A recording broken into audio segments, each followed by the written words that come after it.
Welcome to the West Georgia Gridiron Podcast. I'm your host, Mason Taylor, and as always, I'm joined by my co-host, Mark Taylor, and this is week 10 of our warm-up. Welcome back, everybody.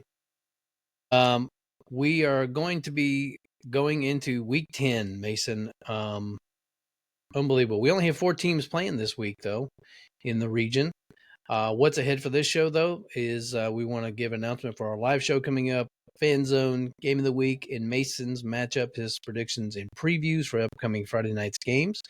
State Playoffs live podcast show. That's going to be a special podcast reporting and playoff Team Spirit Night hosted at Buffalo Wild Wings in Carrollton, Monday, November 3rd, 6:30 to 8. Plan on wearing your fan wear and come out and enjoy. The Monday Night Football will be on as well. You'll be able to sit in as we're interviewing some of the positions coaches and players, and we'll be inviting cheerleaders out and just people to come out, and it'll be a great community event. Come and get good food and watch some sports and support your teams. In this week's Fan Zone, Mason, there was a question thrown out: which high school football rivalry is the most intense? And I think you'll start seeing some of these being repeated on this list. I want your comments as we kind of go through these, but Valdosta and Lowndes. You'll see Valdosta on here a couple times. Basically, anyone who's playing Valdosta, I would agree with, especially this year. They're doing really good. Lee and Colquitt County, Fitzgerald, Irwin, Lincoln County. A lot of these are going to be Greene County. Some of these are going to be Middle Georgia, South Georgia, Peach and Perry. I know that's a good rivalry for those people in that area. Thompson and Burke. I'm surprised I didn't see more Thomas County Central or Thomasville. I think I only saw that maybe once. Warner Robins, North Side's on here a couple times. What do you think about some of this list? And there's your LaGrange and Troop. That's Game of the Week on stream this week for GBP. What do you think of some of these? Well, I think a lot of the reason why these are the most intense rivalries is because these teams are always really good when they play each other. Valdosta and Lowndes, they're always going to be competing for, they're always in region together, and they're always competing for a region championship because they're always good. So that's why when you have a Valdosta versus Lowndes, or a Valdosta versus Colquitt, or a Thomas County Central versus a Lee County, or something like that, they're all competing with each other in region play for a region championship. It's not like Bowden and Bremen where they're just playing because they want to keep the rivalry alive. They have to play each other, and this is for region championship. It just means more for them, and again, they're always good. And I would agree with any really South Georgia team. Obviously, I'd probably Valdosta Lowndes or Valdosta Colquitt County. I know if you know that TV show on Netflix that covers that one season of Valdosta. Oh, Titletown. Yeah. Well, the one episode where they're getting prepared to play Lowndes, and the quarterback's, from California, so he has no idea what it's like to have a true South Georgia rivalry or whatever. Those people were out there on a Friday, or I don't know what day it was, Friday or Thursday, on a weekday. They should be at work, out there and line wrapped around the corner waiting to buy tickets. Yeah.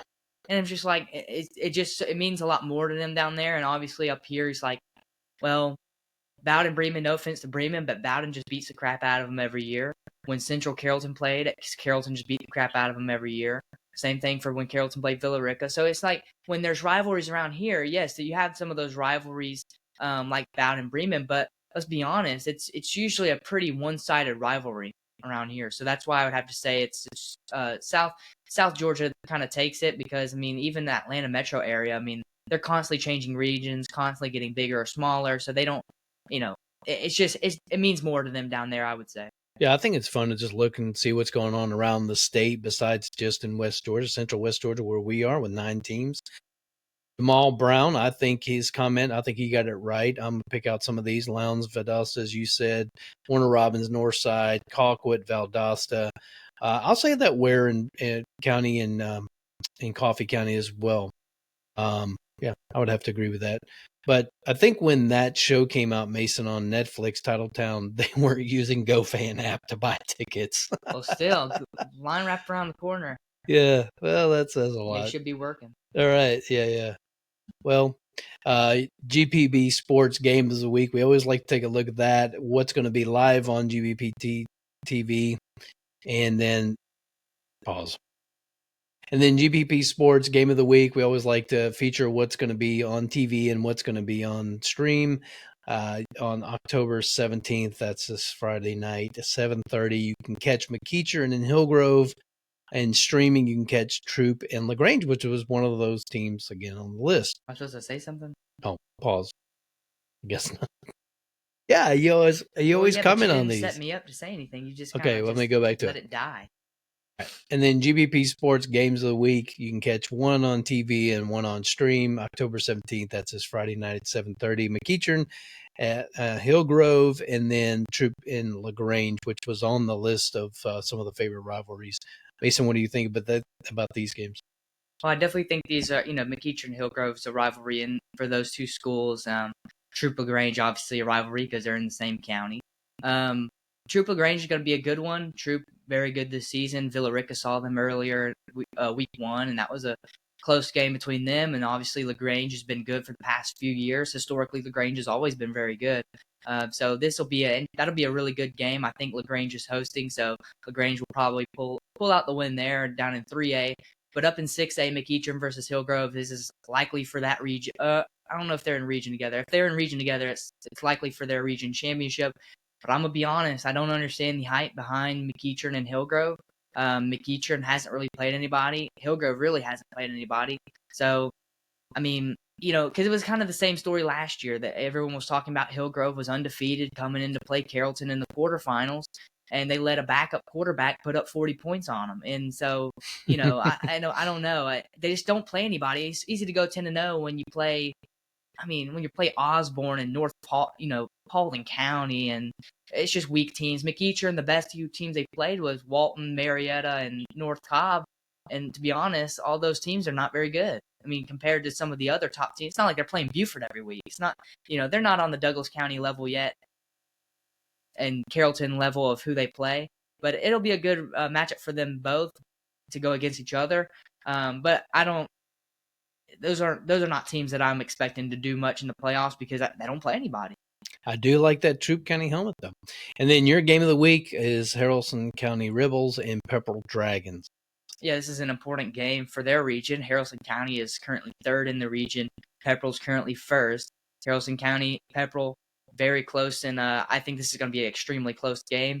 Haralson County has a chance to knock Pepperell off of the number one spot, and if Heard County were to win, they would go up to that number one spot. But this is going to be a close game. Obviously, Pepperell has home field advantage. It was kind of a close game last year. I think it was only a 2-possession game last year. But for Pepperell, definitely coming in with a little bit maybe better of a record of who they've played. They've played somewhat stronger teams in Haralson County, but we'll see. But this is definitely an important game for that region. Haralson County has the opportunity to do something that a lot of teams don't have the opportunity to do. Yep. And as we mentioned, we've got some teams that will be on bye week. We've got Bowden, Haralson County. Pause. This list is different. Bowden, it's not the same layout. Bowden, Mount Zion, Temple, Villarica. The first one in the last three. Bowden, Mount Zion, Temple, Villarica. Yep. All right, and then we've got Mason's matchups for his predictions and previews for this upcoming Friday night's games. We've got some that are out on bye week. We've got Bowden, Mount Zion, Temple, Villarica on bye week. Mason, let's start with Bremen. Yeah, the Heard County Braves, they're going to head out on the road to face off against the Bremen Blue Devils. Heard County comes in number 3 in 1A Division I, according to GPB. They're the number 2 team in that region. Bremen, the number 4 team in that region. So another important region matchup there in 1A Division I. And Heard County, they're currently enjoying a perfect season, and they obviously no doubt want to keep that rolling. This past Friday, Heard County made easy work of Darlington and carried off a 41-20 victory. The result was nothing new for the Braves, though, who have won now 5 of 5 matchups this season by 21 points or more so far. Junior quarterback Ethan Tisdale was his usual excellent self, rushing for 106 yards and 2 scores on only 5 carries. He also threw for 136 yards and 3 touchdowns while completing just under 80% of his passes. Another player making a difference was junior running back Darius Coleman, who gained 96 yards and 2 touchdowns. Meanwhile, Bremen came up short against Pepperell 2 Fridays ago and fell 21-10 because this past Friday they were on a bye week. Heard County's win did bump their record up to 7-0, but As for Bremen, their defeat was their first in the region, dropping their region record down to 2-1 and their overall record down to 4-3. In Heard County, they were able to grind out a solid victory over Bremen in the previous matchup back in October of last year. They won it 27-14. The rematch might be a little tougher for the Braves since the team won't have the home field advantage this time around. We'll see if the change in venue makes a difference, but I'm going to be honest, I don't think it's going to be much of a difference. Actually, I think Heard County wins by more this time. I have Heard County winning 34-14, so that's a 20-point victory for the Braves. And my reason being, I don't see this Bremen team shutting down Ethan Tisdale or Darius Coleman. And to be honest with you, obviously, I don't know if Justin Faulkner's still out. I believe he's still out, and that again takes away Bremen's senior veteran playmaker, probably the best player on their team. So Bremen, they put up a fight against Pepperell, but again, Heard County, they're a top 5 team in their class, easily top 10. So Bremen's going to need a lot more than just, they're going to need a lot defensively to shut down this Heard County offense, which is going to be tough. And then offensively, they're going to have to do something other than run the ball, which, I mean, against that Heard County defense, it's just tough. But one thing I do want to point out is Heard County is definitely a second-half team. Bremen is a first-half team. When we watched Model take on Bremen, and obviously Model's not Heard County, so it's two different teams. But Bremen was up, 28-0 at the half? Mm-hmm. I mean, they started out the gate hot. First couple minutes of the game was already on the board. So Bremen really likes to start the games out hot. The only instance where we didn't see that was against Rabun County and Bowden. And maybe you could even say Pepperell, but they usually come out of the gate pretty hot. Heard County, they saw it in the Bowden game. You saw it this past week against Darlington. They just don't start out too hot. They really are a second-half team. They come out of the half looking good, but it's not that they look bad in the first half. They just start slow.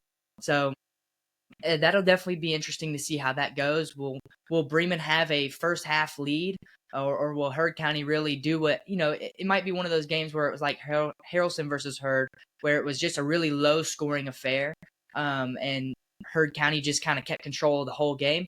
But to be honest with you, I don't see it being low scoring. So yeah, I have Heard County winning this one by 20, 34-14. All right, and then of course Carrollton is hosting East Coweta Indians. Yeah, East Coweta, they're taking on the number 3 team in 6A, the Carrollton Trojans. And East Coweta, they've never won a game against Carrollton. They've never beaten Carrollton. But let's clarify. Is that number 3 also in the state of Georgia in all classes? Yes, it is.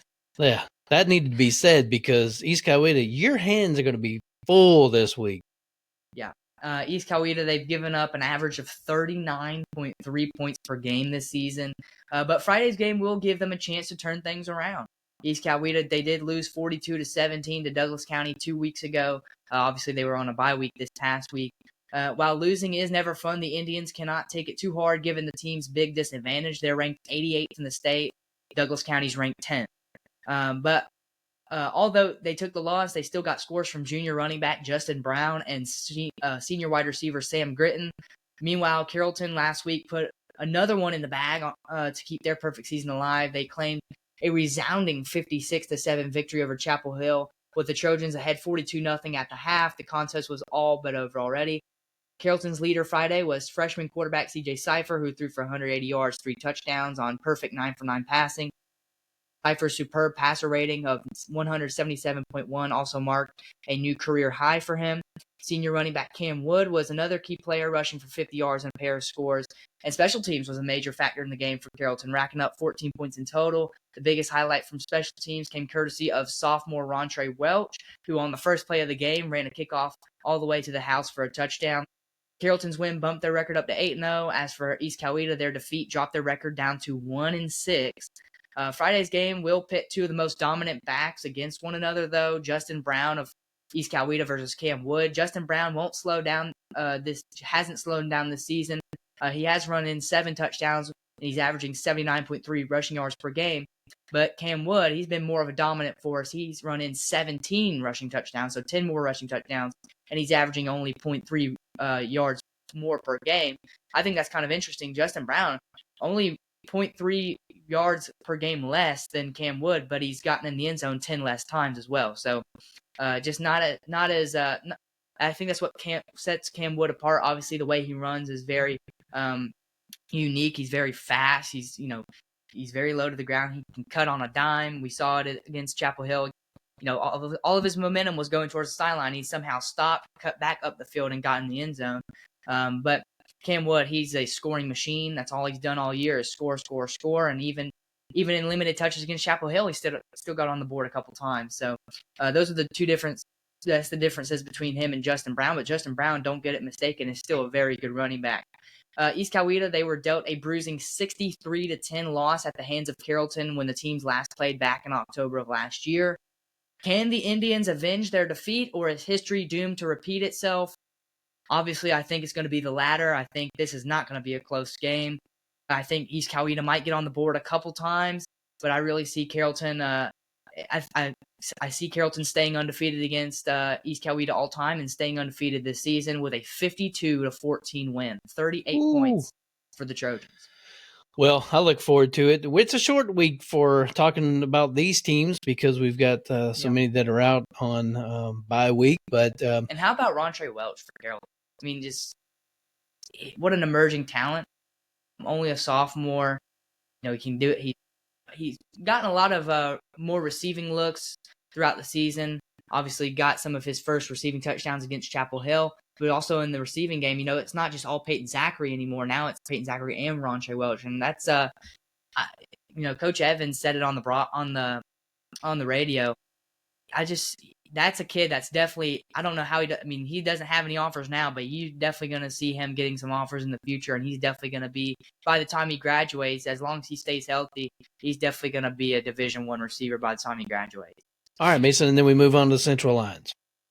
Yeah, Central, they're ranked fourth in the state for 4A, according to GPB Sports. And if you've watched them play, you can see why. They're taking a road trip to challenge the Harris County Tigers. Central obviously comes into the game undefeated, and they're putting that undefeated record on the line against the Tigers. Central had to skate by with only a 3-point margin when they took the field against Jonesboro, which might have inspired the 42-point drubbing they dealt Stars Mill 2 Fridays ago. The Lions really took it to the Panthers for the full 4 quarters, racking up a 49-7 victory, and with the Lions ahead 28-7 at the half, the matchup was all but over. Central can attribute much of their success in that game, though, to senior running back Jonas Walton. He rushed for 122 yards and a pair of scores on only 6 carries. They can also attribute that success to junior quarterback J.R. Harris. He threw for 194 yards and 4 touchdowns on only 12 passes, and that's the most passing touchdowns he's posted since back in October of last year. Sophomore wide receiver Alanson Simmons was in the mix, too, providing Central with 2 touchdowns. He's a former Carrollton Trojan himself. And he's also, just like Rontre Welch, one of those guys who, in the next coming years, definitely, Alanson Simmons already has D1 offers now, but he's definitely going to be, by the time he's a senior, he's definitely going to be a force to reckon with, and he's one of those emerging stars on that young Central squad, and it's great to see him succeed. But yeah, he's definitely one of those guys who is emerging as kind of a young leader there on that Central Lions squad. But special teams also played a big role in that game for Central. They added 13 points to the final score. Jonas Walton, he ran a kickoff back for a touchdown, something he's done a lot in his high school career. Meanwhile, though, Harris County, they might have scored the first points on Friday, but it was Stars Mill who ended up claiming the real prize. The Tigers fell just short of the Stars Mill Panthers by a score of 14-12. For those keeping track, that's the closest loss the Tigers have suffered since September 20th of last year when they lost to Jonesboro by the same score. And that's interesting. Harris County, they lost by 2 points last year to Jonesboro. And then this year, they can't even beat Stars Mill. I mean, that's just, it's interesting how that region has gone. Last year, Harris County, Jonesboro, Central, and Stars Mill, they were all in the race for that region championship. And now this year, Stars Mill is not good. Harris County is not good. And then now Griffin, who was not good last year, now they're in the race for the region championship. So it's interesting how that region has gone. But yeah, Harris County, definitely not what they were last year. And again, that's the closest loss they've had since last year when they took on Jonesboro. But Harris County, they traveled to Rocky Road recently. They've lost 3 of their last 4 games. And that's put a noticeable dent in their 3-5 record. As for Central, their win bumped their record up to 7-0. And again, Central beat Stars Mill by 42 points. and Harris County lost to Starrs Mill by 2. So if that says anything right there, I think that should say it all. But a few offensive stats to keep an eye on ahead of Friday's game. Central has been on an offensive roll this season. They've averaged 409.6 total yards per game. But it's a different story for Harris County, though. They've only been averaging 207.1 total yards, so Central averaging pretty much double of what Harris County has been offensively in total yards. So the question for that, though, is will Central be able to march up the field at their leisure again, or will the Tigers flip the script? And to be honest with you, I think Central's really just going to do whatever they want, and I think this is going to be a very similar game to that Starrs Mill game. But Central, last year, they were able to grind out a solid victory at home over Harris County, 23-14. So again, last year it was only a 9-point game. Just a different Harris County team. But the rematch, it might be a little tougher for the Lions since the team won't have the home field advantage. I'm not too sure about that one. But we'll see if the change of venue makes a difference. I doubt it will. But again, I think this Central team, I think it's going to be I think this game is going to be very similar to that Starrs Mill game when Central took on Starrs Mill. I have Central winning 45-10, a 35-point victory for them at home. I think Central's just going to kind of walk in here, do whatever they want, leave, as they're getting prepared for the region championship next week against Griffin. And that's weird to say that they're taking on Griffin in the region championship. I would have thought that Jonesboro. I look forward to that. Because really, Jonesboro Central game earlier in the season really was their region championship. But at this point in the season, there's still 2 teams that are fighting for it. So that's why it's the region championship. I can't believe Griffin. Griffin, though, I will say this. They got to take on Jonesboro. And if Jonesboro beats Griffin, then Central, all they got to do is win out, and they're done. I mean, it doesn't matter. It doesn't matter. Griffin's if Jonesboro beats Griffin, Central's going to run right past them. But if Griffin were to somehow pull out the upset against Jonesboro, then that Central Griffin game, which is during Carrollton's bye week, I might have to attend that game, whether it's on the road or not, because that'll be an interesting game. But yeah, I have Central getting the 35-point victory here on the road. I look forward to that one. And then we close it out with Haralson County, and we featured this week Walker Ward, senior for Haralson County Rebels. Tell us about this one. Yeah, Haralson County, I mentioned earlier, they're the number 3 team in that region. Pepperell's currently first in the region, so this is an important game for both of these teams. Pepperell, if they want to stay at the top, and if Pepperell were to win this game, that would essentially keep them on that collision course with Heard County in Week 12 for the region championship. But if Haralson County were to get the win here, that would shake things up. Heard County would probably be top of the region, and Haralson County might move up to second in the region. So who knows? But this is definitely an important game for both of these teams. And Haralson County obviously going to hit the road going up to Lindale up there near Rome to take on the Pepperell Dragons. And these two teams are definitely strolling in after big wins in their previous games. Haralson County, they head into the game after thoroughly thrashing Temple. They outscored them in every quarter, and they put the hurt on the Tigers with a sharp 26-6 victory on Friday. The result was nothing new for the Rebels, though. They've won now 5 matchups by 20 points or more so far this season. Senior quarterback Paxton Ray, he was outrageously good. He rushed for 205 yards and 4 touchdowns, while picking up 10.3 yards per carry. Ray was just one part of a punishing run game, though. Haralson County, they were unstoppable on the ground. They finished the game with 264 rushing yards, and that's some of the most rushing yards they've had since the start of last season, when we started the Randy Crutchfield era at Haralson County. For Pepperell, though, they came tearing into Friday's contest with 3 straight wins, a stretch where they outscored their opponents by an average of 21.7 points, and they left with even more momentum. They breezed past the Model Blue Devils to the tune of 35-7. That 28-point margin sets a new team best for the Dragons this season. Haralson County, they're 6-2 on the year. Pepperell, they're 5-3. Haralson County, they did lose to Pepperell on the road by a decisive 35-20 margin last year in October. A big factor in that loss, though, was the dominant performance of Pepperell's quarterback, Moss Tant. He rushed for 71 yards and a pair of touchdowns. He also threw for 147 yards and 1 touchdown. And now that the Rebels know the damage he can cause, will they be able to stop him this time? And that's the question for this game. Will they be able to stop Moss Tant? And I think the interesting thing here, though, is Moss Tant last year, if you remember, Week 3, Carrollton was hosting Rome. Moss Tant was the quarterback for Rome in Week 3.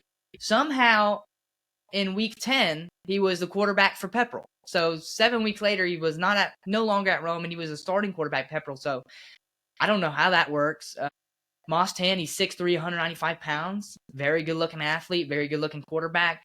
Obviously, against Carrollton, he threw 2 picks. One of them was not really his fault. The other one was a bad throw. But I think there's two things that Pepperell needs to do to win this game. Pepperell's got to defensively show up and just shut down Haralson County's run game. And then offensively, they just got to let Moss Tant control that offense. And if Moss Tant can perform in this game, really, regardless if they can shut down Haralson County, if Moss Tant can control this game offensively and do whatever he wants, Pepperell will win this game.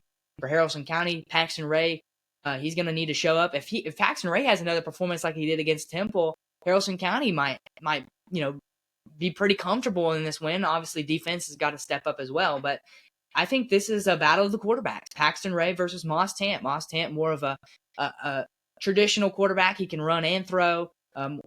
Traditional dual threat. He's more of a quarterback.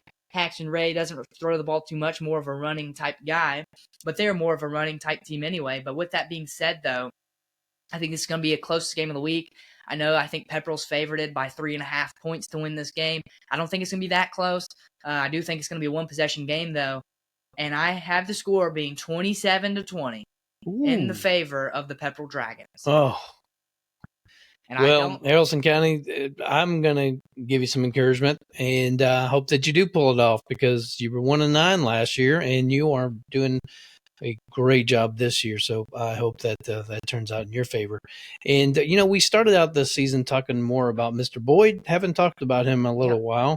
So maybe he'll have a breakout game as well and help him get the W. As we mentioned, it's a little bit shorter week for this show because we've got several that are out on bye week. Again, Bowden, Mount Zion, Temple, and Villa Rica. So if you're normally attending one of those games, get out and support and enjoy one of these others that are local. Well, with that said, Mason, we'll see everybody back on Monday for the wrap-up show. It's hard to say that. Week 10 wrap-up. But any closing thoughts, comments as we go? I do want to point out that Mount Zion is taking their first bye week of the season this week. Finally. They waited 9 games to take a bye week, and then they have a bye week this week. Next week they take Manchester. They take on Manchester in their season finale, the regular season finale, and then Halloween week 12 they have another bye week. So they only have one more game left. Bowden, I believe they got Tryon and Greenville. Both of those games are on the road for them. That's the only 2 games they have left. Carrollton still has a bye week.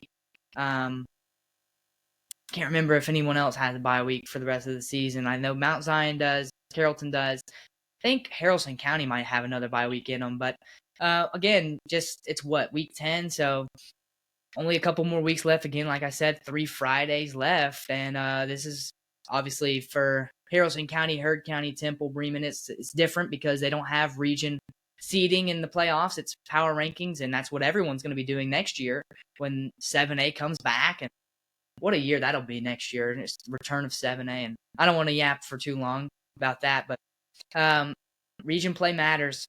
Carrollton's got their region championship coming up after this East Coweta game against Douglas County in Grisham Stadium. Obviously, Central still got to take on Griffin. Villa Rica trying to win out so they can clinch a 3 seed. And every team, Bowden's trying to win out so they can just clinch that region championship. They didn't win the region championship last year. So just a lot of these teams got a lot on the line right now, and they just need to focus. And sorry, there's a match. And a lot of these teams have been doing well. Haralson County, again, like you said, they're 1-9, and now they're 6-2. And obviously, you got teams like Temple who haven't been doing very great. So obviously, I want to see all these teams make the playoffs. I want each and every team to have an opportunity to play in the playoffs. But I think there's a good possibility we see that. I think the only team that might not make the playoffs is maybe Temple or Villa Rica. But both of those teams still, at this point in time, still have a chance to make the playoffs. I know Villa Rica does. I'm not sure about Temple because they do power rankings, but I hope all these teams do well. Obviously, again, only 4 teams playing this Friday. I'll be at the Carrollton game as they take on East Coweta, but next week I'll be at some other game because Carrollton has a bye week. So, but yeah, just good luck to all the teams this week and for the rest of the season, to be honest. Well, I hope that they're all represented for our live preview. Pause. Well, I hope that they're all represented for our live podcast recording at Buffalo Wild Wings. Again, that's November 3rd, Monday night, 6:30 to 8. So make plans, put that on your calendar, save the date, and attend that. And as always, follow and share us on social media, and it's all our platforms. And then listen on Apple Podcasts and Spotify. Watch us on our YouTube channel. Until then, everybody, we'll see you on Monday.